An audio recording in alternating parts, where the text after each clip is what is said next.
What is going on, everybody?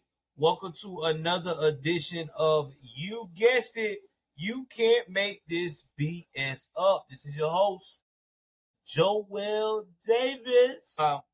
Hey, listen, guys, I want to say thank you so much for the streams, the plays. Thank you for supporting me. But before we start, I want to say this, some housekeeping things that we got to discuss. Please, guys, if you listen to this podcast and you like it on all platforms, I mean all platforms, because that's where I'm at. I'm at every single platform you can think of, from Apple, Spotify, iHeart, Amazon, all of them. Please give me a 5-star review. And please, pretty please leave a comment. It helps build this podcast. I have a Patreon, but I can't even do anything with the Patreon because I need y'all support. I need a following. So before I can start doing all that, following, doing special episodes for the support of the podcast, I need you guys to be on board to help support us to continue to grow. Because if you support us and the powers that be that allow me to get on their platforms to broadcast my podcast, they'll be more apt to make sure that we can grow even more organically and even possibly promote me to where we can get there. I could get brand deals, get discounts for some of you guys that like some of those brand deals when they deal the true crime, and we can get there. But we have to, like I said before, you have to like, comment. Please, it helps out a lot. Also, support me on YouTube. This podcast also streams to my YouTube channel. You can't make this BS up. Every time I do a podcast of this, it streams right to there from Spotify. So please support over there. Like and share and follow. Share with your friends and family. And also on my Facebook page, which is the same name as the podcast. So again, support. Because we're trying to grow. All right. With that being said, I want to tell everyone I am sorry for the hiatus I had between the episodes from getting to 19 and starting now. I was starting to give up on this because I was not getting any growth or support. But now I am back at it. Y'all have my full attention. I am dedicated to being focused on this. I even kind of neglected my political podcast, which I probably will pick up sooner or later after I get this off the ground. But right now, this is my baby, and this is what I want to focus on. With that being stated, without further ado, we are going to talk about this case here that I've been wanting to do for a minute. And I decided I want to do it different because so many people know about this case already that are true crime fans, and some people really don't. So I'm going to start backwards. We're going to start with the beginning of the crime scene where the body is found, and then we are going to lead up to how it began. And then we'll go to the aftermath from there. So this story is about 3 main players in this that I need you guys to take heed on. The first main player is Malik Kearney. Malik Kearney is a sergeant in the United States Army. He is the charming, wandering-eyed playboy that everybody in the Army enjoys to be around. He is charismatic. He is charming. He know how to say the right things. He has the look. He's like every woman's fantasy when they first step into the military, and everything that a man wants to be while he is in a position of authority in the military. The next player is his beautiful young wife, which her name is Carla Ramirez. Carla Ramirez is a gorgeous young girl who just got into the military not so long ago. See this nice, gorgeous sergeant and has fallen in love. When I said fallen in love, yes, she has fallen in love.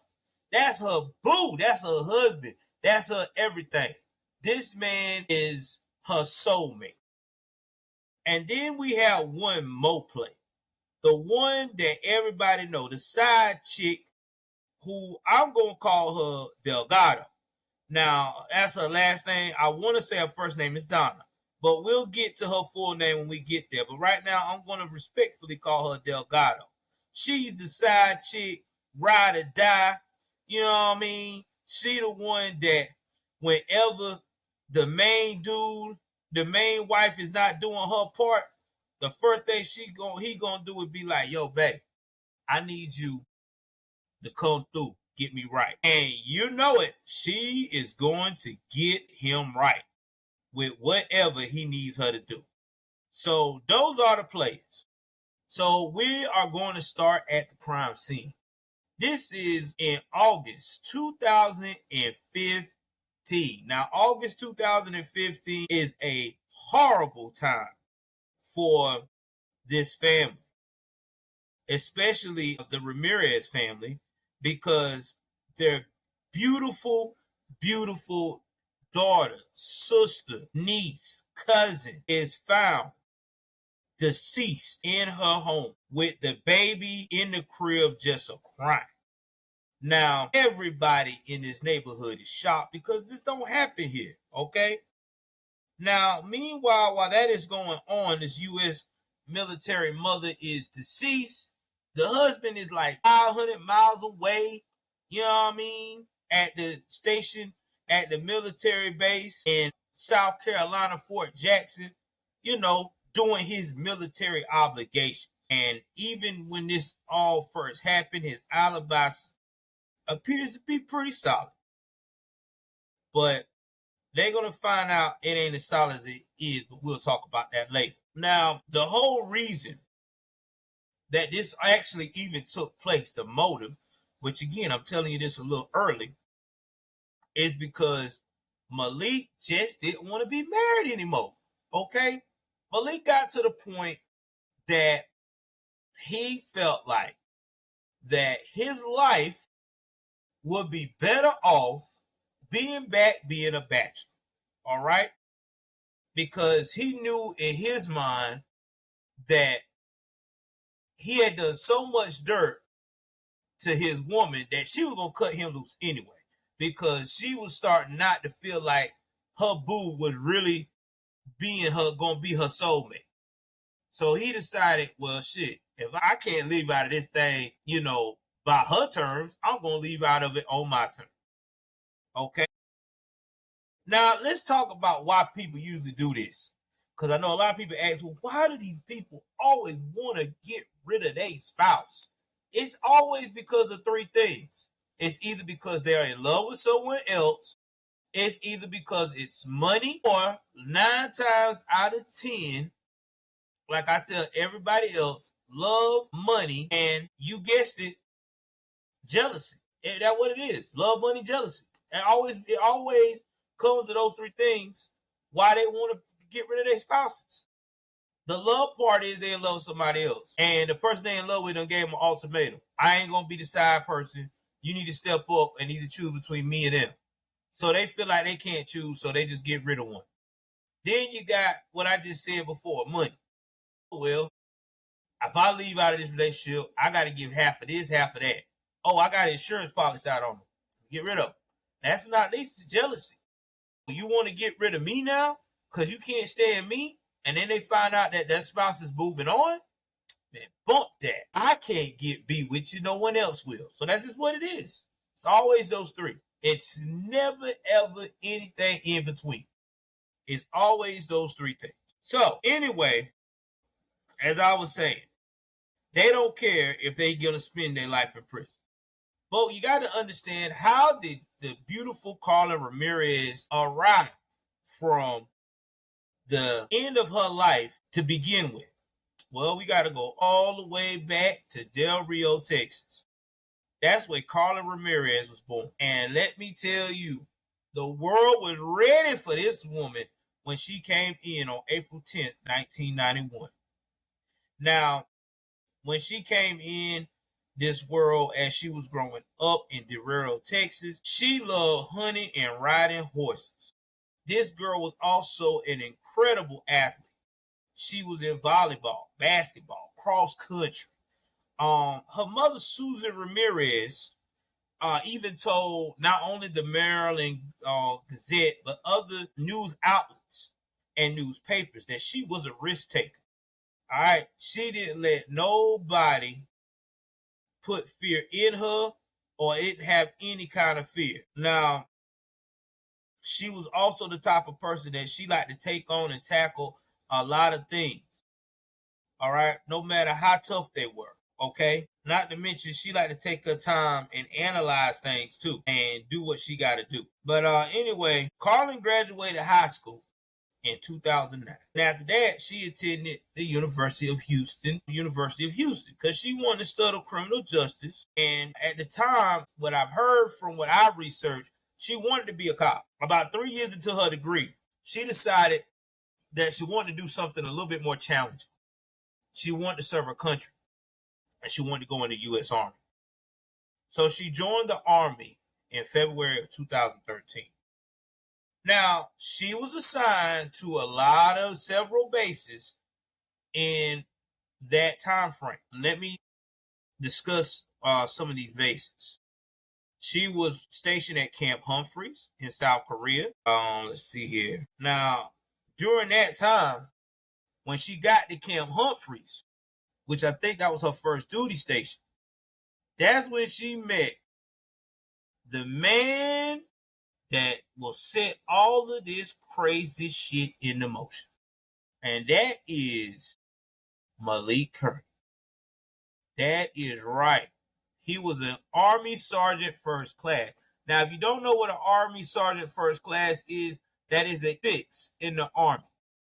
So basically, a 6 in the Army is got as much power as a 7 or sometimes even like an E8 in the Navy. These people are ahead of a lot of operations. They have a lot of people under them. They are like a major NCO, as they call a non-commissioned officer in the Army, meaning that they got a lot of power. Same thing with a chief in the Navy that is an NCO. They got, and even a first class too, and a lot of times. E6s and up, they have power, and they have a lot of pull and a lot of influence. So basically, the enlisted know when you talk to 7 or E8, and you better be on your P's and Q's because they don't put their time in. You know what I mean? So anyway, Malik enlisted in the Army in 2000. All right. So that means right after high school, he went in. So Malik is not that far along, not that much older than me. That just telling you my true age. And I'm going to leave it at that. Now, according to the Army Times, Kearney worked as a chemical biological radiologist and a nuclear specialist. Now, if you want to know what that means that he was a brilliant ass dude. He was very intelligent. Okay, he one of them dudes that not only is he a leader, but you know what I'm saying, he know probably about all different types of strategies to use these chemicals to be efficient in a time of war. So yeah, that's a very, very, very intelligent guy. That means if he was a guy out the Army at the time of 20 years, he would probably work somewhere like Lockheed Martin or any of these major military facilities and have a great career on a second try and probably be making over 130 or 145 grand. Not to mention his pension of being retired. You can't make this up. But yeah, he also can still get to go to school too if he wants to further his education. So he got it going on, right? Now, throughout his career, this man earned a lot of awards, and I'm going to break it down to you what they mean. Army Commendation Medals, Good Conduct Medals. Now, let me tell you about Army Conditional Medals. Army Commendation Medals is just like our NAM in the Navy, the Achievement Medal. It just basically said, hey, you're a kick-ass guy. You did everything that you are supposed to and went above and beyond, and we want to appreciate you. So that's what that means. No more, no less. Now, good conduct medals. That means you was one that never got in any kind of UCMJ type of situation. You've never been to captain's mast. All of your first term in the military. So that means every 4 years, you ain't never got in no trouble. I got like 3 of them damn things. Okay? Because I know 2 of them because I was in there for 8 years. So I know. All right. Now, you also get what you call a campaign stars. Campaign stars mean that that's how many times that you did your tours or whatever that you are supposed to be assigned to on missions. And the Global War on Terrorism Expeditionary Medal means everybody got that after 9/11. Now, the campaign stars, if I'm wrong, all of my military personnel out there or former veterans, please correct me in the comments because that's what I think campaign stars is. I'm quite sure. I may be wrong. And I am open for you guys to tell me when I'm wrong. So you ain't got to jump up there and be an ass. Now, with that being said, he was very much a very decorated, solid soldier. Now, according to her sister, Roxana Ramirez Carla, she fell completely head over heels for Malik. Her sister them say every time they talked to her, she was talking about some Malik. Oh my God. Girl, I'm working with this sergeant that's over me. He is gorgeous. He is this and he is that and he is, you know how young girls is that young like that from a little town. Ain't never seen nothing like this. You know, all this man with all this power, with all this charisma. She was going crazy. You know what I mean? But she was Malik's subordinate. That means she's under Malik in his command and probably in his squad. And that type of relationship is frowned upon in the military. And let me tell you why it is. In the military, even in the Navy too, if let's say for instance a chief that's an E7 or E6 or whatever, sees a young girl or they're a person that they're mentoring and they're E3 or E4, that is considered fraternization because you are over that person.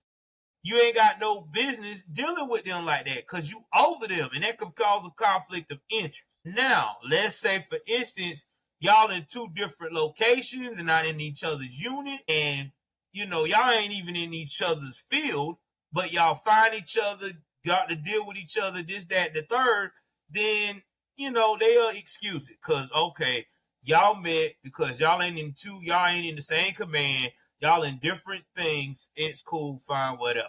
So that's how that usually works. And that's how you can, it's definitely is looked at now than what it was back in the day. Because see, back in the day, they kind of let it slide if you was a popular person. But now, with so many things going on and grooming and stuff like that, they really done harp down on it. What I was told by people that's in the military now, they really have not relaxed on that anymore. Them days is over. So anyway, Carlin got pregnant months after they started dating. So somewhere along the line, they decided to start dating, and I guess he said, I don't give a hoot.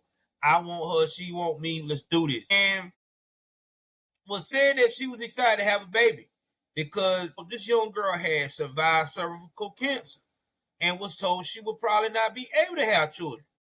So she like, all right, this is great. And then, you know, she's in love. You know, she got this dude that's a great guy, you know what I'm saying? He got all this swag. He like everything she ever think of. So anyway, 2 weeks before she was scheduled to take leave to go home, which we call in the military leave, when I was in there, that means you get your little time, put your paperwork in, say you want to leave, and used that time, and they filed and used it.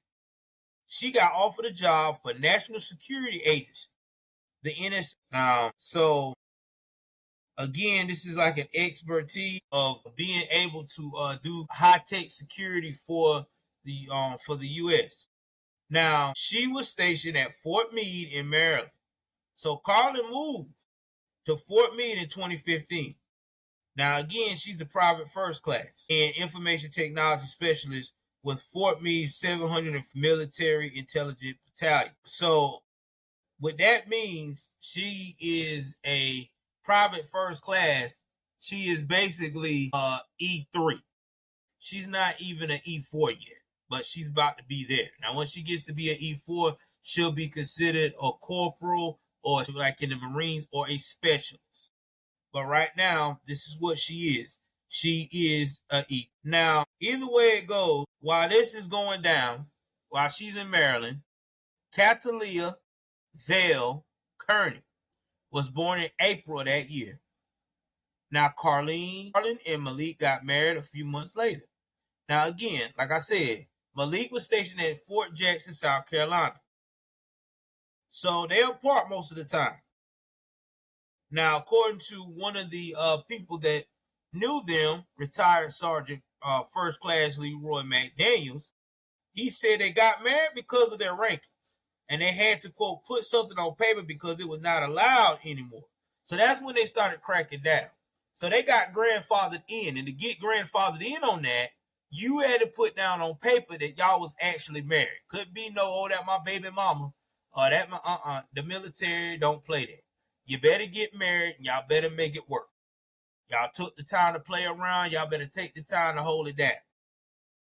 So anyway, but to save themselves from violating that rule that had just came into place. So they said that she loved him for that, but they said Malik's most intentions, possibly from the people that know him, was to make sure he could cover his ass because he had a mess with this girl, and while she was his subordinate. But anyway, while this is going on, they had this. It was tough on this girl because here she is, newly married. Her husband is 500 miles away from her. This man is in South Carolina on one of the biggest Army military training bases, Fort Jackson. And here she is out here in Maryland in Fort Meade. So this is crazy. You know what I'm saying? Like, she like feeling like, damn, you know, I don't get to see this man now. I don't know what I want to do. This is crazy.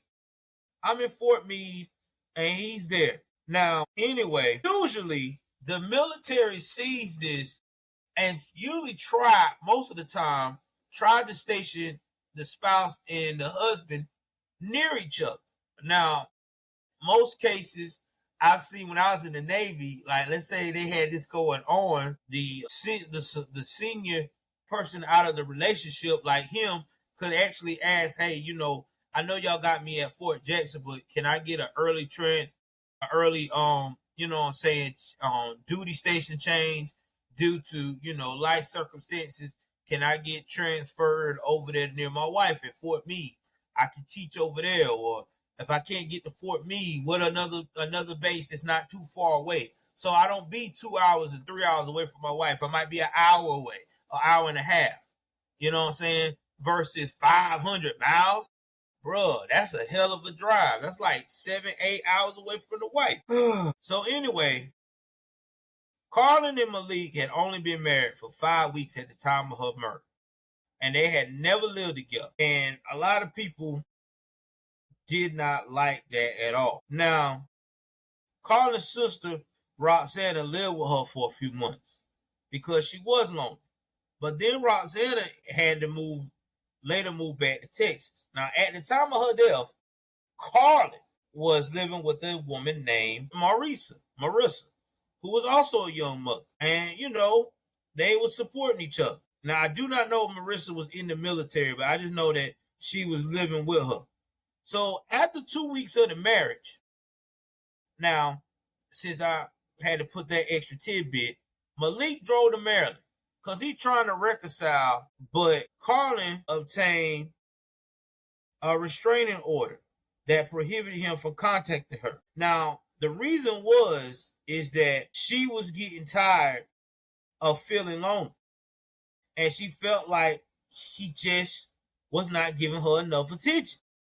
So they said that during the time that they worked together in each other's presence, to when he came through to visit or she came through to visit, I don't know how that happened, but he got very, very physical when she started talking about she wanted to leave him. To the point that he scared her.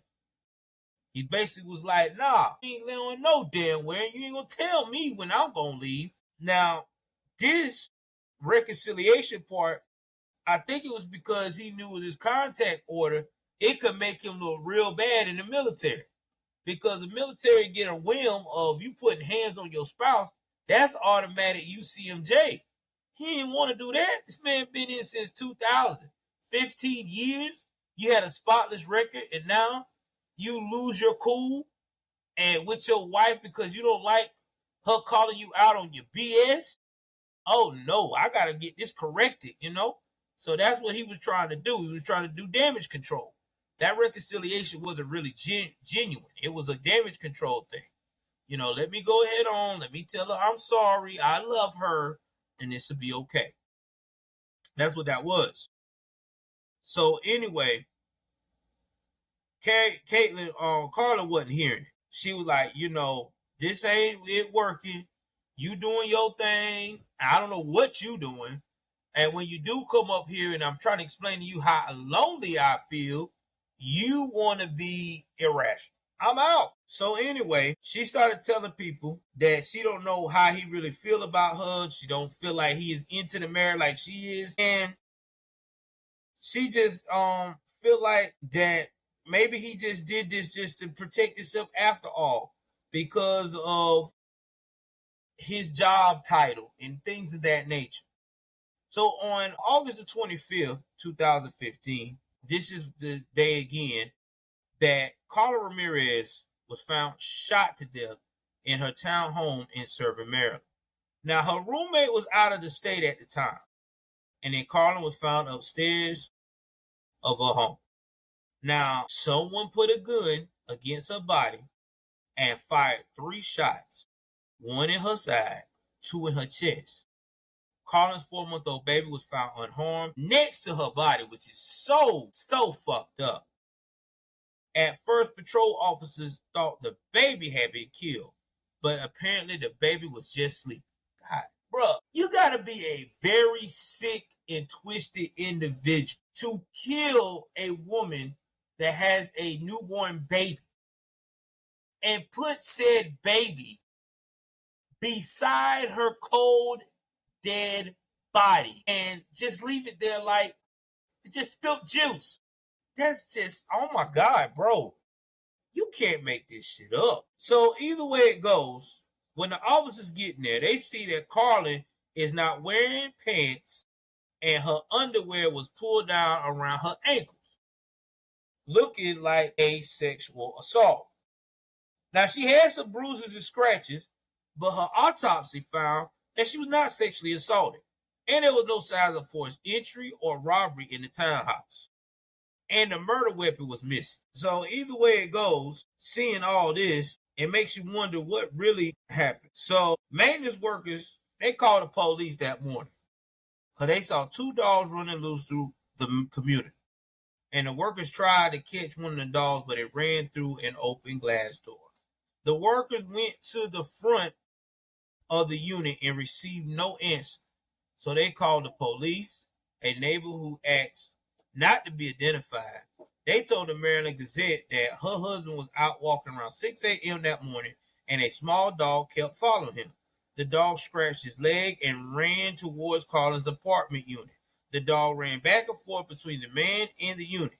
He felt as though the dog was asking for help, so he knocked on the door next to Carlin's unit, but the resident said it wasn't their dog, and he didn't try the next door because Carlin's unit because he needed to go home to help his kids get ready for school. So that's the thing about dogs, man. Dogs are amazing.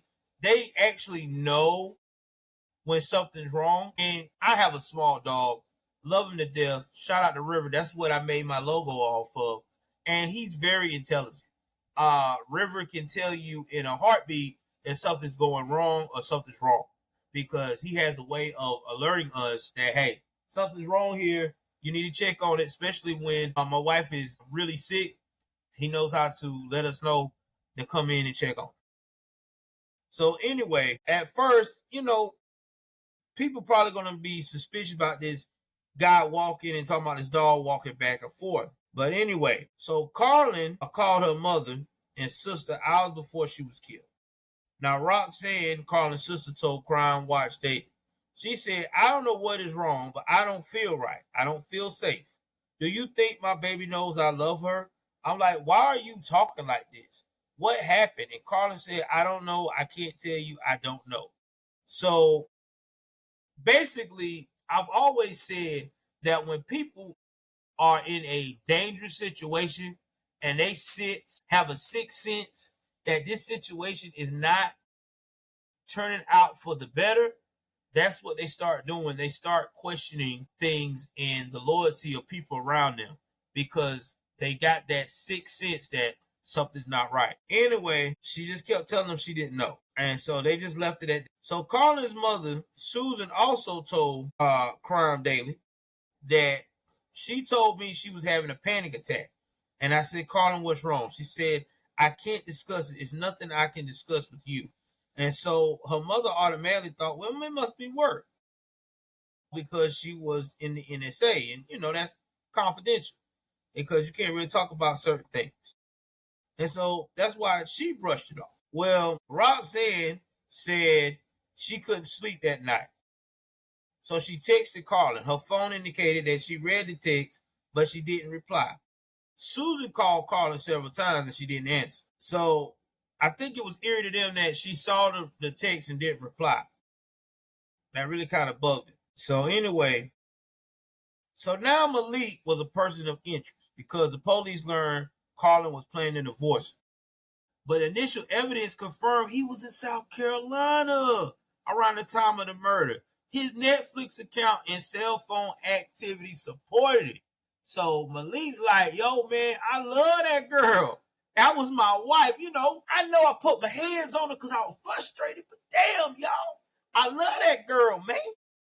That girl was everything to me. And looking at his browser history, looking like he played Xbox, PlayStation, the usual what young guys do in the military that is in his age bracket, that's in their early 30s. Now, anyway, even though all that is happening, a lot of people's like, well, maybe he could have had it just playing to make us think that he was looking at Netflix. Or could he have somebody else watching his Netflix? But either way, it was pretty good. It was airtight. I mean, now, during his interview with the police, like I said, that man cried like a real champion. I'm talking about Oscar worthy. This man was in that interview saying, she was the love of my life. Oh my God, bro. I don't know why. Why me, Jesus? Why my girl, my wife? He's into it. He's slobbering, the whole, damn, he really grieving that guy. Now, because of that, grieving husband, the police was like, okay, man, he's a good guy. Maybe they had it ups and downs, but it seemed like he's genuine. He's upset that his wife is passed on. Now, while this is going on and everything else, Malik told the police that he forgave Carolyn for her relationship with another soldier before they got married. So basically, that's another red flag to me. I don't know why these guys do this. They'll get so emotional. I love my wife. And then they'll just bring up, she cheated on me with someone else. But I forgave her because I loved her so much. While you out here still smacking cheeks. But we'll get to that later, right? Okay. So anyway, he also gave the police his bank records, DNA, and permission to search his apartment and car. His neighbors said that his vehicle hadn't left the complex. So Malik got everybody saying, oh, he's right there. So he's pretty confident. He's confident that he's also very cooperative and forthcoming. He done gave up his DNA, and he's saying, hey, feel free to search whatever you want to search. He basically acting like he's not guilty, right? And that's why you expect from someone that's not guilty. Take my DNA. Do what you gotta do, player. So with investigators, he gave up his phone, which proved he wasn't at Carla's home when she was killed. That's kind of what we were talking about earlier in there. So, his cell phone activity, everything matching up so far. So anyway, Carla's family took custody of the baby. And when they did, Malik relocated to Texas to spend more time with his daughter. So he basically told Fort Jackson, got the military behind him to relocate. They gonna stand behind they solid soldier. Yeah, we got you, soldier. So now one of the things that was kind of a revelation was that Malik had told the police that, she had a relationship with another soldier before they got married. They were still together. They just hadn't got married.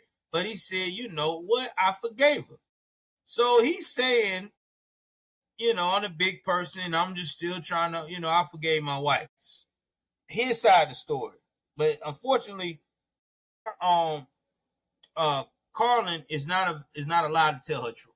So we just gonna have to leave it at that. But anyway, it would take over a year for the police to make an arrest in Carlin's case. And that is because the investigators took a closer look at Malik's phone data. Because they saw that he had been calling and texting a woman named, that's right, here we go, the side bitch, Dolores Delgado. Now, this is Malik's girlfriend, side chick. I've been waiting to be his main girl since day one. So anyway, they discovered that Dolores was at his apartment complex in South Carolina at the time of Carla's murder. So now that wasn't even talked about earlier in the when he had the interview with the police. So that's a little bit strange. So anyway, the detective decided, you know what? We need to travel to Florida where Dolores lived and talk about this information about her kicking it with Malik Kearney. Now, Dolores admitted, yeah, I was there. She said her and Malik were both at the apartment the whole night. It's easy to get over someone, cheating on you when you up here clapping them cheeks. Yeah, already cheating and, trying to get over the being away from your spouse because your heart is growing fonder for the person that is not. But anyway, the police found out that he lied about his side chick, and that already put him under suspicion. So now he's back at being a person of interest. So even though he had cooperated, so that got investigators saying, all right, we got to find out, after finding out what type of gun that they had. See, there was a .357 revolver that was involved in the actual murder of Miss Carla Ramirez. And they was like, well, let's see about my man's, if he has a .357 revolver. Well, they looked at Malik. Malik ain't got no .357 revolver. He didn't purchase it or anything like that. But then it was like, wait a minute. If I was going to try to hurt my spouse and I needed that type of weapon, who could I trust to get it for me and nobody would never suspect? Let's check the side, bitch. And they did. That's right. Miss Dolores had recently purchased a .357 revolver. Now, that .357 revolver, if you ain't ever shot one, I've shot one. Them boys got some kick. And you got to have a strong arm, strong wrist. You know what I mean? Forearm and wrist to knock that out. You know what I mean? Because it will kick you back. So anyway, they also looked at Malik's phone again. They reanalyzed it, everything again, extra set of eyes. There was a lot of text messages that was deleted out of Malik's phone that was hard for the police to retrieve and just was not making sense. But Dolores still had them on hers. And they were discussing, you guessed it, gas mileage on the night Carlin died. And bank records showed that Dolores purchased 2 gas cans before the murder. Hold up, wait a minute, 2 gas cans? Wait a minute, you told me, Dolores, that you was at home with my man's here, Malik Kearney, and y'all was, letting him clap them cheeks. Seemed like he wasn't clapping nothing but his gums and maybe some gum while not being at home. Because it looks mighty suspect that he was supposed to be with you all night long and y'all supposed to be having this intimate romantic night, but y'all doing text messages about gas mileage and gas cans. I digress. Even though they don't want no financial records and you don't want to get caught on surveillance video, you don't stop. So you either gonna wear a diaper or you gonna get a bunch of Gatorade bottles and you going to pee in them so you don't have to stop. I mean, that's just what people would do if you're on a mission to try to commit the perfect crime, right? But you don't want to get caught. So right before the murder on October 6, 2015, so after they got all this evidence against them, on October the 6th, 2015, 35-year-old Malik Kearney and 31-year-old Dolores Delgado were arrested in Texas. That's right, they was arrested in Texas. You can't make this up. 2 days earlier, they were indicted by a Maryland federal grand jury for interstate travel to commit domestic violence, including in death in connection with the death of Carla Ramirez, according to the Baltimore Sun. Now, again, what frustrated me about this case is this man could have walked away and still had his best life. And let me peep you this. Dolores Delgado was actually a nurse, a registered nurse in Florida. Real talk. So he had a chick that still had money. He didn't have to go out like this. You can't make this up. So anyway, it goes. U.S. Attorney Rod Rosenstein said, as quoted by the Baltimore Sun, the indictment alleges that Malik Kearney and Dolores Delgado conspired to murder Carla Ramirez. And according to the indictment, Malik traveled from South Carolina to Maryland on August the 24th, 2015, to kill Carla. And on October 18, 2016, federal agent Jonathan Schaefer testified that Malik shot Carlin on Monday, August 24th. Now, I know y'all are asking me, well, Joel, why is the FBI involved? Is it because he is in the Army? No, it's not just because of it. Let me help you out. The FBI passed a law years ago that once you decide to go from one state to another to commit the crime, that is called interstate, what they call it, interstate commerce, basically. So basically, it becomes a federal investigation. So the FBI can swoop in and be like, yo, states, listen, calm down. I got this. He doing Fed time. Now, thing about Fed time is that once the feds get involved, you got to do 80% of your time. That's just what it is. You 85% of your time. And in this case, you about to find out how much time my man's got. So, they said this is what really went down. Malik finished work early afternoon of the 24th August. And then he drove to Maryland. He entered Carlin's home with that spare key, and he brandished the .357 caliber revolver. Carlin attempted to calm him down, but told Malik she didn't want to see him again. So Malik shot Carlin 3 times. She was shot at point blank range, and to reduce the sound, Malik took off her pants and pulled down to reduce, the point blank range to reduce the sound. Then he went and he took off her pants and pulled down her underwear to stage a sexual assault. And then he put his own baby in her arms and left the scene. You can't make this up. Wow. So anyway, the baby was also left for 8 hours before somebody discovered them the next morning. So yeah, you got to be a pretty much a dirt bag for that to happen. And the gas can they brought, they made sure that they could last for 500 miles to get there and back. Now, they said allegedly that he drove a little Ford Fiesta.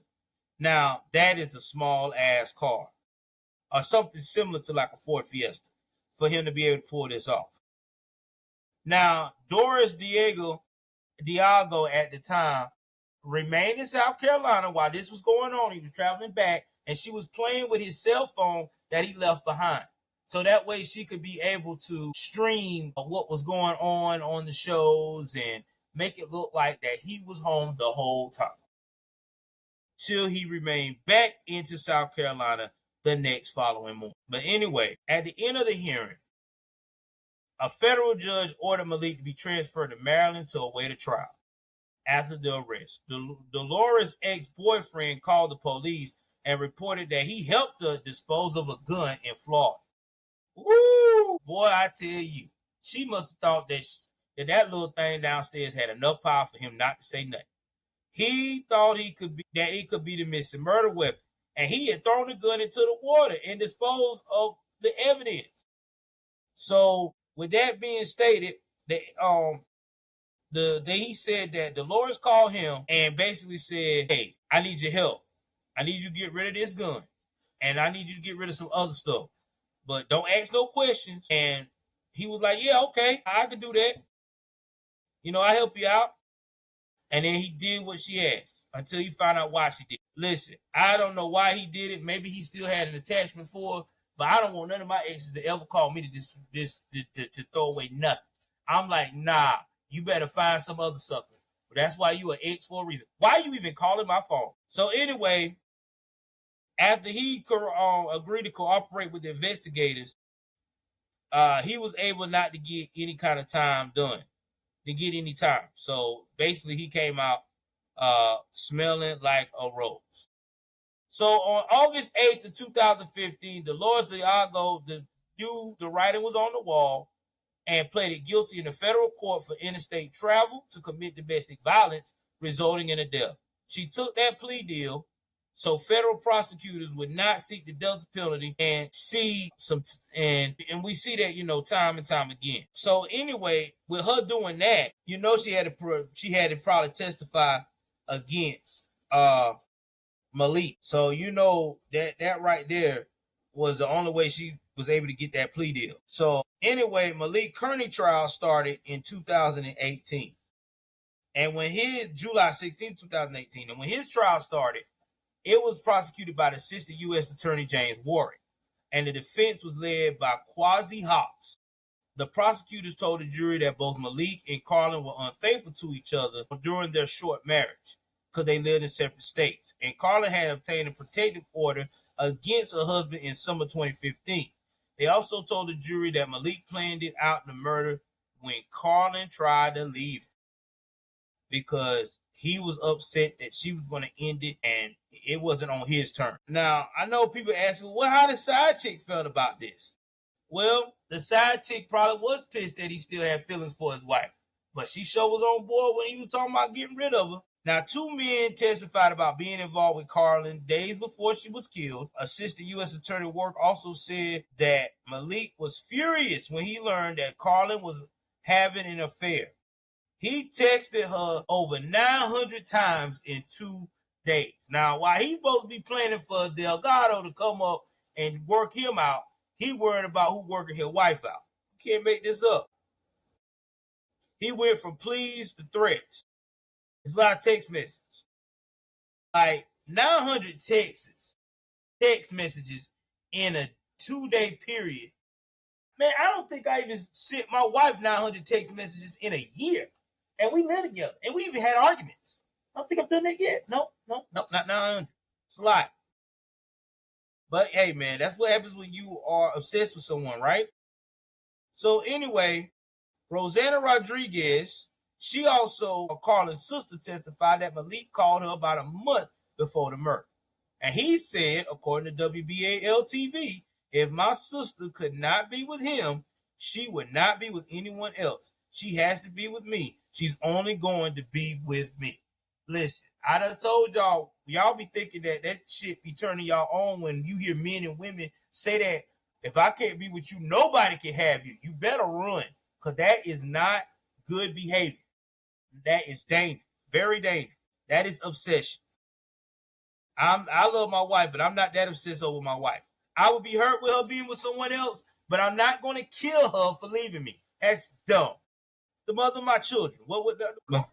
But anyway, they try to portray on the defense that he was just trying to keep his family together, and the defense tried to throw Dolores Delgado under the bus and said that she was the real killer, that he was the one at home, that she the one that ran up. Now, his defense attorney, Hawks, also presented a Facebook message from Dolores, which she sent after Kearney took a large number of sleeping pills because he was distraught about his situation with Carla. Delgado wrote in the message, "The crazy bitch is going to be put out." Now, that was in the Baltimore Sun. Obviously, they omitted that explicit, but, that's basically what she said. Now, yeah, Dolores did want her out the picture, but we already know why Dolores wanted her out the picture, because she was in love with Malik. She'd been down with him for years. She was tired of being his number two. She wanted to be number one. So either way it goes, the defense and everybody was not buying this at all, because in their mind, they was like, listen, man, you killed that woman and you need to quit playing. So, well, anyway, Dolores Delgado even testified that same July the 18th, that same day, and she said that Malik knocked on the apartment door before sunrise on the 25th. He was wearing different clothing than what he had left in. Dolores, as quoted on the Baltimore Sun, he was nervous, standing up, kind of pacing. He had his hands on his head. He said he couldn't believe that he just left her laying there. And I don't doubt that's true. Because, I mean, like I said, the man, I don't think he ever murdered anybody before. I mean, the way he was doing in the military, it sounded like to me he haven't even seen no live round action. And then he left his baby down there too. Now, Dolores also testified that she met Malik while serving in Iraq in 2007. So maybe he did see some action. My apologies. The affair started before the marriage and continued after. She visited Malik at Fort Jackson in August 2015. He told her he was going to travel to Maryland to kill his wife if she didn't reconcile with him in 2 weeks. So that's when they began planning on how he would go about traveling without getting caught. She tracked the miles on her vehicle to help him determine exactly how much gas he would need. Dolores, he telling her, if I can't put this marriage back together, then I'm going to do this. That's why would you? He just said, he wouldn't want to put his marriage back together. This is what he was going to do. And she knew that this girl probably wasn't going back to him. Now, she said she told him to drive her Nissan Altima because it was less conspicuous than his Jaguar. That is true, because nobody sees a neat Nissan Altima and be like, oh my God, man, did you see that Nissan Altima down the road? It was at that apartment. It don't blend with everybody else's cars. So yeah. Now, Malik plan was to travel on back roads and fill up on gas at a spot where he wouldn't be seen. But it was fairly solid because it proved that he was able to pull that off and do it. Now, he also told Dolores that he would kill Carla and her roommate if she was home and make it look like somebody broke in and messed with the women. So thank God the roommate wasn't there that night and out of town, because he was willing to take her out too. Or thank God that there wasn't no other person in that house, because he was going to take them out too. But either way it goes, he left his phone with Dolores and asked her to send a text and make a call to help establish his alibi. And Dolores went through Malik's phone while he was gone. And then that when she got pissed off, because she found out that he was having an affair with other women. She found all these pictures of these women that wasn't her, and they undressed. She was pissed. But they continued their relationship even after he moved close to his little girl. So yeah, she knew he was a killer. She wasn't afraid. She was in there on this all the way. So I'm getting to the point where we talk about how much time he got. So give me 1 second here, and I will tell. All right. So This was a pretty lengthy trial. So the trial wound up being like this. On November 30th, 2018, and I'm sorry my dog is barking, Malik Kearney was sentenced to life without parole by a federal judge, plus 10 years on the use of firearm in the commission of a crime. And he was ordered to pay a little more than $490,000 in restitution to his daughter and Carolyn's mother. Now, where that $490,000 is going to come from, hell, I don't know. I mean, maybe there's a lot of license plates. Maybe he got to sell off his assets. But I do know that $490,000 is probably because of the military insurance policy and stuff that he probably had on his wife, because she was a military member. So he got all of her insurance when she died, while he was not a suspect till later on after it cleared. So that's probably why he's got to pay that restitution. Now, the judge said the crime was not committed in the heat of the moment. Instead, it was cold-blooded. It was calculated. And that he don't think any doubt about that there wasn't a situation where this guy snapped and planned it. He thought about it, and yeah, he even gave like a time frame type of ultimatum. If she doesn't take me back in 2 weeks, I'm going to kill her. And if her roommate's home, I'm killing her too. Yes, that is not no heat of the moment type of stuff. Now, the judge noted that Malik was involved with other women, including Dolores Delgado, which he killed when he killed Carla. The judge also noted that Malik had 7 hours to change his mind. That's right. That's how long it took him to get to driving from South Carolina to Maryland. And hey, 7 hours, you could have turned back around, bro, and let it go. Now, Malik did speak before he was sentenced. He told Carlin's family, "I know the pain and heartache that you feel." He added that his love for Carlin grew stronger every day. And I just don't even know what to make of this. If you're her family, yeah, I don't know how you can even make... What? What did you just say? That your love grows stronger for her every day? Fool, you was at the funeral next to these people grieving. Them people was having probably all kinds of authentic Mexican dishes, and your ass is eating beside them talking about, "Oh, I love Carla. She's everything to me." At the same time, you and the mistress done planned to kill this girl and left that damn pretty behind lovely daughter of yours beside her. I hope your daughter grow up and hate your guts. Oh, she never taught me. No. And I'm glad I'm not her family. Because I would have been like a brother or a cousin or somebody like that. I would have reached over that gallery and it wouldn't have been pretty. Let's put it that way. They would have had to haul my black ass out the courtroom. This is crazy. But anyway, after he said that statement and everything else, he also gave a message to his 5 children. That's right. Malik also got 5 other children. He told them that he loved them and said, "I'm sorry. I haven't been able to be there for the past 2 years because of these proceedings." Nah, player. You ain't been there for them children because you was too busy being selfish and want everything in Malik's world. I hope they grow up to hate your ass too. Anyway, Carla's mother spoke in court and asked the judge not to have any mercy in sentencing. She recalled how Malik came to the funeral and told her, "For all we know, the killer is among us." You got some nerve. You killed your wife and you go to the funeral and tell your mother-in-law, "For all we know, the killer could be among us." You the killer. You basically admitted it. Obviously, we know we was correct. Yeah, right next to her. She didn't know it was him. But Malik's lawyer told the judge about his redeeming qualities when she asked for a lighter sentence, noting that he received 4 tours of duty in the Army and he had PTSD from injuries and he suffered in Iraq. She said that he experienced abandonment during his childhood and grew up in foster home. But again, like I said, this doesn't mean that it's okay for you to murder buddy. All right? I mean, come on. You was in the military. They taught you to be honorable and to be committed. Now, attorney Robert Hurd said Malik Kearney cold-hearted planned to murder his wife and placed his 4-month-old baby in her dead arms after shooting her several times at close range. The investigators and prosecutors painstakingly put this case together so Kearney could not escape justice. And they was trying to bring that family peace.